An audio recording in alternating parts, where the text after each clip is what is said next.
ఈరోజు మన భారత సైన్యం దేశ రక్షణ కోసం పాకిస్తాన్తో ఏ విధంగా పోరాడుతుందో, పాకిస్తాన్ని ఏ విధంగా గుండెలు జల్దరించే విధంగా, పాకిస్తాన్ ఒళ్ళు ఎదిరే విధంగా సమాధానం చెప్తుందో త్యాగాలకు సిద్ధమై మీకు అందరూ కూడా తెలుసు.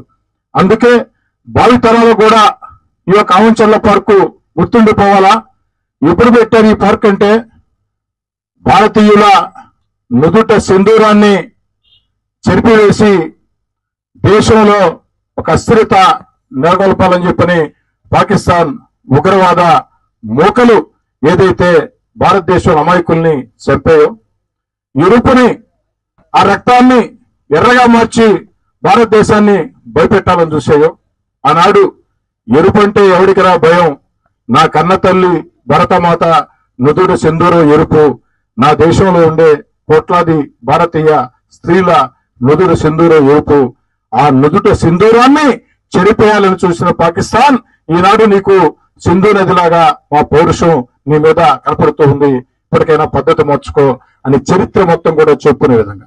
అంతేకాకుండా ఈ 60 ఎకరాలే కాకుండా జిల్లా అధికారులు చెప్పారు, మరో 90 ఎకరాలు కూడా అందుబాటులో ఉంది. దాని సేకరణ కూడా అన్ని ప్రయత్నాలు చేస్తాం. ఆ యొక్క దేవుడి దయ వల్ల అన్ని సఫలమైతే ఈ రోజైతే 60 ఎకరాలు, రాబోయే రోజుల్లో 150 ఎకరాలు అంటే అతి పెద్ద ఎంఎస్ఎంఈ పార్క్ మన భారత్ సింధూర్ పార్క్ అవకాశం ఉంది. నేను నెల్లూరు జిల్లాలో కాకుండా అందరూ కూడా చిన్న చిన్న పారిశ్రామికవేత్తలు పిలుపునిస్తా ఉన్నా. ఆవంచర్ల వాసులు చాలా మంచి వ్యక్తులు, ఇక్కడ పార్టీలు ఉంటాయి, కులాలు ఉంటాయి, మతాలు ఉంటాయి, కానీ అందరూ కూడా కలిసికట్టుగా ఒక్క తాటి మీద ఉంటారు. ప్రాంతం అభివృద్ధి చెందుతుందంటే అందరూ కూడా సహకరిస్తారు, మేమందరం కూడా సహకరిస్తాం. కాబట్టి స్వేచ్ఛగా వచ్చి పరిశ్రమలు ఇక్కడ పెట్టండి, ఉపాధి కల్పించండి.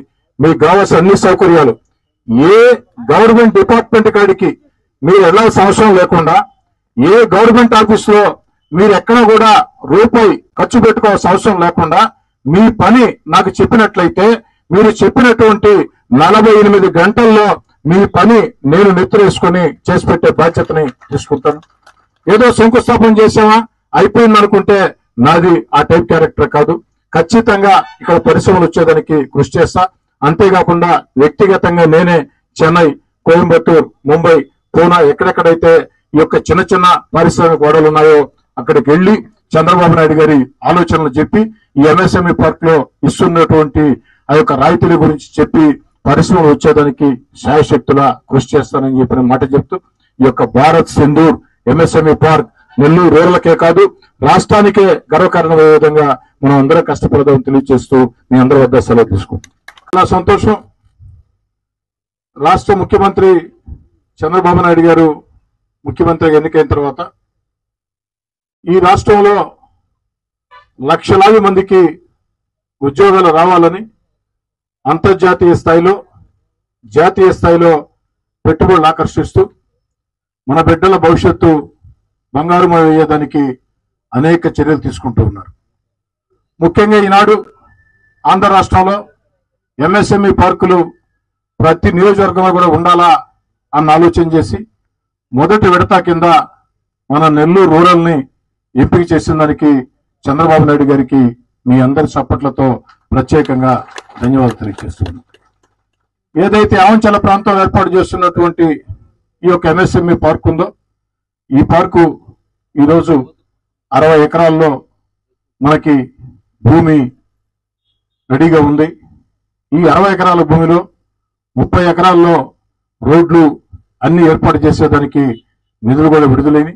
మరో 30 ఎకరాల్లో కూడా నిధులు విడుదలవుతాయి. అంతిమంగా 60 ఎకరాలు.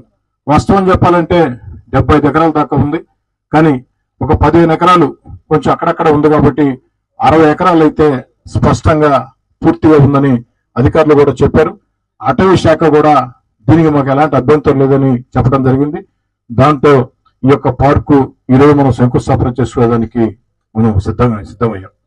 మరోసారి నెల్లూరు రూరల్ నియోజకవర్గ పక్షాన ఎంతో మందికి, వందలాది మంది నిరుద్యోగులకి ఉద్యోగాలు అందించే ఈ యొక్క ఎంఎస్ఎంఈ పార్క్ నెల్లూరు రూరల్లో ఇచ్చిన దానికి చంద్రబాబు నాయుడు గారికి ధన్యవాదాలు తెలియజేసుకుంటాం. ఈ సందర్భంగా ఈ యొక్క పార్కుకి ఒక మంచి గౌరవ నామం ఉండాలని భారత్ సింధూర్ పార్క్ పేరుతో భారత్ సింధు ఎంఎస్ఎంఐ పార్క్ పేరుతో మనం నామకరణం చేసుకోవటం జరిగింది. చంద్రబాబు నాయుడు గారి ఆకాంక్షలకి అనుగుణంగా మనం పేరు పెట్టుకోవటం జరిగింది. ఎందుకంటే